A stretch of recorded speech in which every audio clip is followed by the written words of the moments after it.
Oi pessoal, estamos iniciando a aula 2, esse é o curso de Java para concursos, o seu primeiro módulo. Na primeira aula, a gente aprendeu os tópicos iniciais de Java, ou seja, aquilo que você precisava saber de Java para acertar questões, mas sem precisar ler código. Agora nós iremos iniciar o nosso estudo da sintaxe básica de Java. Iremos ver os tipos primitivos e o que são variáveis, pessoal. Tipos primitivos. Na orientação a objetos, a gente cria um modelo de objetos que representam o mundo real. Temos objetos que representam empresas, empregados, contas. Esses objetos, eles são, na verdade, um pedaço de memória RAM para armazenar informações e eles apresentam algumas ações, alguns métodos, algumas funções associadas àquele objeto. Em Java, temos outros tipos de dados além dos objetos, que são os tipos primitivos. Então, na verdade, os tipos primitivos são regras de armazenamento de dados dentro de pedaços de memória RAM, nada mais do que isso. Então, nós temos tipos primitivos para armazenar números, para armazenar letras, para armazenar outros tipos de dados. Eles existem por um simples motivo: performance. É muito mais caro, a gente gasta muito mais ciclo de CPU na hora que a gente está criando um objeto, na hora que a gente está trabalhando com um objeto. A criação e manipulação de tipos primitivos consomem bem menos ciclos de CPU. Nós temos 8 tipos primitivos. 4 representam números inteiros, ou seja, você pode ter números positivos, negativos, o que não pode é armazenar números decimais, casas decimais, dentro de um tipo primitivo que representa o número inteiro. Nós temos 4 tipos. E a gente usa o mnemônico BECIL, né? BECIL, pessoal, BECIL. Byte, Short, Int, Long, BECIL. A diferença entre eles é a quantidade de memória RAM que é associada ao tipo primitivo. Então, o byte tem 8 bits. Lógico, né, pessoal? Vocês já sabem que um byte tem 8 bits. Isso vocês aprenderam lá em Fundamentos de Computação. Então, o tipo primitivo byte em Java tem 8 bits. O short tem 16 bits. O int, muito famoso, tem 32 bits. E você pode associar o tamanho do int a um IP lá de redes, que também tem 32 bits, certo? E por fim o long, que é para números muito grandes, que tem 64 bits. Que números você pode armazenar dentro desses tipos primitivos? O byte ele aceita números entre menos 128 ou menos 2 elevado a 7 até 127 ou 2 elevado a 7 menos 1. Então você sempre vai ter mais números negativos do que números positivos. Tranquilo? Short tem 16 bits, ou menos 32 alguma coisa, ou menos 2 elevado a 15, até 32.767 ou 2 elevado a 15 menos 1. O int ele armazena números na casa dos bilhões. Então, esse menos 2 elevado a 31 é algo em torno de menos 2 bilhões até 2 elevado a 31 menos 1 ou até 2 bilhões alguma coisa. O long, que tem 64 bits, ele armazena números na ordem de 19 casas. Então, é menos 2 elevado a 63 ou menos 9 alguma coisa lá, 19 números, até 2 elevado a 63 menos 1.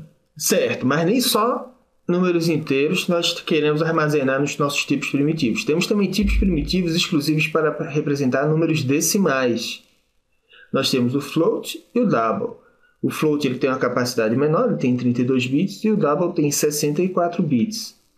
Enquanto que o float reserva 23 bits para os números significativos e 9 bits para o expoente, o double reserva 52 bits para os números significativos e 12 bits para o expoente. Exemplificando, pessoal, pegando o número 1,23, vocês concordam que ele pode ser representado como 123 vezes 10 elevado a menos 2? 123 é o número significativo e o menos 2 é o expoente. Então, lá no float, você tem 23 bits para guardar esse 123 aí. E você tem 9 bits para guardar o expoente, o menos 2. E o double reserva 52 bits para 1, 2, 3 e 12 bits para o menos 2. Essas quantidades elas são muito importantes na hora que você está tentando fazer a conversão de tipos, coisa que a gente vai ver mais à frente ao longo dessa nossa aula. Outros tipos primitivos. Então, além de números, nós podemos pegar um pedaço de memória RAM, dizer que aquele pedaço de memória RAM é um char, ele vai ter 16 bits e vai servir para armazenar um caractere Unicode. Unicode, você sabe que é aquele padrão de codificação, então você vai colocar no char qualquer caractere que esteja presente na tabela Unicode. Aí você vai ter muita coisa, você vai ter caracteres em japonês, em árabe, caractere com acento, sem acento, você vai poder colocar muita coisa dentro de um char. Mas atenção, é só um caractere. Se você quiser uma sequência de caracteres, se você quiser uma string, aí você vai usar a classe string, que são cenas do próximo capítulo. O Boolean, que tem esse nome em homenagem lá a um grande matemático lá, que criou a álgebra booleana e tal, tem um bit. E você só vai armazenar nesse 1 bit o quê? O 0 ou 1. O true ou false, o verdadeiro ou falso. O Boolean, um tipo primitivo Boolean, ele é muito utilizado para você controlar o fluxo de execução do seu programa. Ou seja, o seu código ou vai por aqui ou vai por ali, dependendo de qual valor estiver armazenado dentro desse Boolean. Entenderam a ideia? Então, você vai fazer um teste lógico para saber se vai executar um pedaço de código ou outro, você vai armazenar esse teste lógico dentro de um Boolean. Variáveis. Então, imaginem uma caixa de chocolate, mas não é uma caixa de chocolate comum daquela safadinha, não. É uma caixa de chocolate chique, aquela que você vai dar para sua esposa, para sua namorada, que vai ter uma quantidade de buraquinhos certa. Cada buraquinho você vai colocar um chocolate. Imagine que essa caixa de chocolate vai ter 32 buraquinhos, vai caber 32 chocolates ali. Você pode comer o chocolate, vai abrindo espaço lá, ou você pode colocar mais chocolate, tampando os buraquinhos que estão lá. Isso é uma variável. É um pedaço de memória RAM onde você pode armazenar dados. E o valor que está ali armazenado ele varia com o tempo de execução do programa. Por isso o nome, variável. Variáveis são locais onde os dados são armazenados durante a execução do programa. Cada variável tem seu espaço individual de memória. Ou seja, se uma variável é do tipo inteiro, ela vai ter 32 bits reservados para ela. Se a variável é do tipo long, são 64 bits. Se a variável é do tipo Boolean, nós temos apenas 1 bit. E por aí vai. Java é fortemente tipada, ou seja, as variáveis têm que ter o seu tipo declarado. E se você quiser trocar o tipo da variável ao longo da execução de um programa, você tem que fazer uma declaração explícita disso. Você vai ter que ter um pedaço de código específico dizendo que houve a mudança, que houve o casting, que houve a troca de tipo durante a execução do programa. Por outro lado, existem linguagens de programação que são fracamente tipadas, como Python, PHP, onde você pode trocar o tipo da variável ao longo da execução do programa sem nenhuma declaração especial. Temos ainda as linguagens de programação que não são tipadas, tipo Assembly, onde ou você tem um único tipo genérico para todas as variáveis, ou então você não tem nem essa noção de tipo. Beleza? Além do tipo, cada variável tem um nome ou identificador. Então você vai pegar aquele pedacinho de memória RAM e vai dizer: você se chama fulano. Mas, do mesmo jeito que o seu pai e sua mãe, na hora que foram escolher o seu nome, eles seguiram algumas regras, como por exemplo, tem um nome, tem um sobrenome vem do pai, pode ter o sobrenome da mãe no meio ou não, e por aí vai. Nós temos regras para a criação de identificadores, regras para a criação de nomes de variáveis. E são 4 regrinhas que você tem que saber na cabeça de vocês, porque é normal vir uma questão perguntando: esse nome aqui de variável é válido dentro da linguagem de programação Java? Você vai ter que saber as regras. São regras tranquilas. A primeira, só pode conter letras, underline, cifrão ou dígitos. Então, se você colocar um ponto de exclamação lá na sua variável, no nome da sua variável, erro em tempo de compilação. O compilador Java não vai deixar compilar esse negócio. Se você colocar uma variável com um tracinho, com jogo da velha, com um asterisco, com parênteses, tudo isso está errado. Pessoal, posso colocar um A com acento, um A com tio? Pode, porque essas letras aí são aquelas que estão na tabela Unicode. Então você pode criar variáveis com nome em japonês, lá com caracteres japonês. É aconselhado isso? Não, não é, né, pessoal? Porque você vai ter dificuldade na hora que terceiros estiverem lendo o seu código. Então você tem que manter uma padronização no seu texto. E a padronização é o inglês. Então, nada de acento, nada de tio, nada de japonês, árabe. Beleza? Mas se vier uma pergunta com um nome de variável lá com acento, perguntar se é válido, você vai dizer que é válido, viu? Pelo amor de Deus, não vai confundir as coisas não. Precisa iniciar por uma letra, underline ou cifrão. Ou seja, um identificador de uma variável que começa com um dígito está inválido. O compilador não deixa passar. Tranquilo? Pessoal, por que o pessoal do Java gosta tanto desse underline e desse cifrão? Eu não sei, meu querido. A única coisa que eu achei na bibliografia é que eles existem por razões históricas. Que razões históricas são essas? Eu desconheço. Se você quiser mandar uma mensagem para mim dizendo, eu ficaria agradecido. Não pode ser palavra-chave, não pode ser keyword, não pode ser uma palavra reservada dentro da linguagem de programação Java. Então a gente vai aprender que existem comandos dentro da linguagem de programação, como o if, o while, o for. Essas palavras são reservadas, elas não podem ser utilizadas na hora que você está criando identificadores.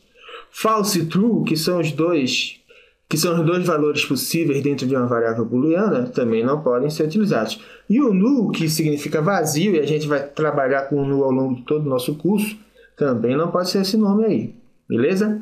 Precisa ser único em determinado escopo. E quando a gente está falando em escopo, pessoal, a gente está falando num bloco de código que pertence a um determinado escopo. Exemplo, a gente vai ver que existe o if, que é um comandinho, e dentro do if nós temos um bloco. A gente vai descobrir que um objeto tem atributos e métodos, e dentro de um método você tem um bloco de comandos. Então, dentro desses blocos de programação, dentro desses blocos de comando, você só pode ter um nome. Você tem que ter nomes distintos para as variáveis. Você não pode ter duas variáveis com o mesmo nome dentro de um determinado escopo. Você pode ter escopos diferentes? Pode. Não dá problema não, porque existem algumas regrinhas que a gente vai ver mais para frente, ao longo do curso. Beleza? Então tá aí as palavras-chave, pessoal. Olha aí, eu falei que tinham keywords, palavras reservadas. São somente 50 palavras-chave. Somente. Temos abstract, continue, for, new, switch. Logicamente que eu não vou, nesse momento, ficar falando que cada uma dessas palavras-chave significa, porque foge ao contexto da nossa aula. Mas eu aconselho que você dê um momento aí, dê uma pausa aí, dê uma lida nessas palavras 3, 4, 5 vezes para que as palavras entrem por osmose dentro de você. Então dá uma pausa aí, dá uma lidinha aí, depois você continua. Java é case sensitive, ou seja, quando você está declarando uma variável, quando você está criando uma variável, no nome dela, letra maiúscula é diferente de letra minúscula. Então, uma variável de nome amor com A maiúsculo é diferente de uma variável amor com A minúsculo. Tudo bem? Vamos aos exemplos de nomes válidos, pessoal. Exemplos de nomes válidos. Primeiro aí, ó, CPF válido. É um nome válido? É, sim. Por quê? Porque não tem nenhum caractere especial, ele está sendo iniciado por uma letra. A gente não tem nenhuma ideia de escopo, mas se tivesse duas vezes CPF válido dentro de mesmo escopo, estaria errado. E nem é false, true ou null. Então, CPF válido é um nome válido, que é diferente de CPF válido, viu, pessoal? Então, ó, o C maiúsculo lá, temos uma variável. E o C minúsculo K, temos outra variável. Eles são variáveis distintas. Cifrão trem ruim, tem algum problema? Não tem nenhum problema. Pode iniciar com cifrão, então tá tranquilo. E underline mínimo, tem problema? Também não. Veja que o i está com acento ali, ó, mínimo. Mas o programador, se quiser, ele pode colocar acentos nas suas variáveis. O problema é a questão da padronização internacional. Na hora que você está com outro programador de outro país lendo o seu código. Mas também podemos ter nomes inválidos. Nomes que, quando for rodar lá o Javac, vai dar erro. Ele vai dizer, esse nome é inválido. Exemplo, o cara lá criou uma variável 2x, cheio de boa intenção, mas ele se esqueceu que não pode iniciar uma variável por número. Então, nós temos um erro. O outro programador lá está muito feliz, ele acabou de entrar no CGU e resolveu colocar o nome da sua variável sangue azul. Mas ele colocou um tracinho ali separando o sangue do azul. Então, temos um erro. Não podemos ter nomes com caracteres especiais. Eita, código! Ó, ali embaixo, pessoal, nós temos vendo código Java. Isso é muito lindo, isso é muito maravilhoso. E preste atenção nas convenções, ó. Toda a linha ela está numerada. Então, nós temos a linha 1, 2, 3, 4, 5, 6, 7. Palavras reservadas, a gente vai pintar de azul. E quando você tiver um caractere ou uma string, ele vai estar em vermelhinho. Tudo bem?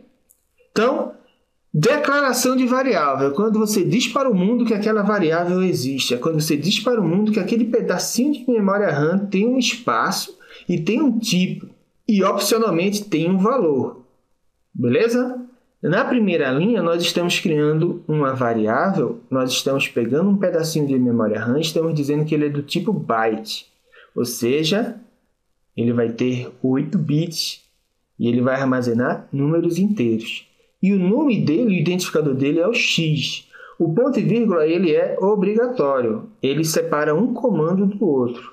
É um erro comum de programação o programador esquecer de colocar o ponto e vírgula no final de cada linha de comando. Na segunda linha, nós temos um inteiro e chamamos ele de linhas.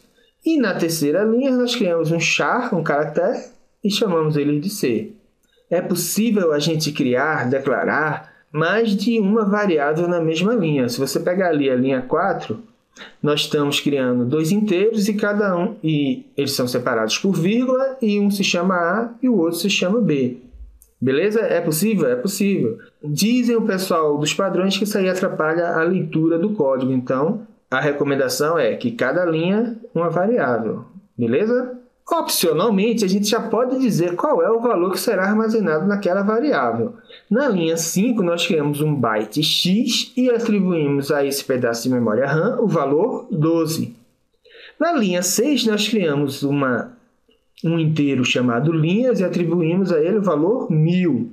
Veja que se a gente atribuísse 1000 ao byte, não iria caber, porque 1000 não cabe em 8 bits. Então, precisamos de uma variável de capacidade maior. Por isso que na linha 6 nós criamos um inteiro e não um byte, porque queríamos armazenar 1000. E na sétima linha, na última linha, nós temos um char C e na declaração já atribuímos a ele o valor x. A convenção de caracteres é que eles estejam envolvidos por aspas simples, beleza? Você pode opcionalmente atribuir o valor de uma variável na declaração. Mas se você não o fizer, o nosso querido compilador vai fazer e ele vai atribuir um valor padrão àquela variável. E qual é esse valor? Se for uma variável do tipo boolean, ele recebe false. O false é o 0 e o true é o 1. Não sei se eu já falei anteriormente, mas o esquema é esse. O false é 0 e o true é 1. Então, o boolean recebe, a memória RAM lá vai estar lá com um 0 ou um false. Se for um número, byte, short, int, long, float, ou double, será o 0. E se for um char, ele vai receber o caractere Unicode 0. Beleza? Essa barra invertida U0000 é um padrãozinho que a gente vai ver quando a gente estiver estudando literais em Java, que é a nossa próxima aula. Então é isso, pessoal. Vamos dar uma pausa aqui. Nessa aula 2 vocês viram que são variáveis e vocês viram quais são os tipos primitivos. Daqui a pouco a gente volta, vai pegar lá a sua barrinha de cereal, se alimentar, ficar sempre bem disposto. Até logo, pessoal!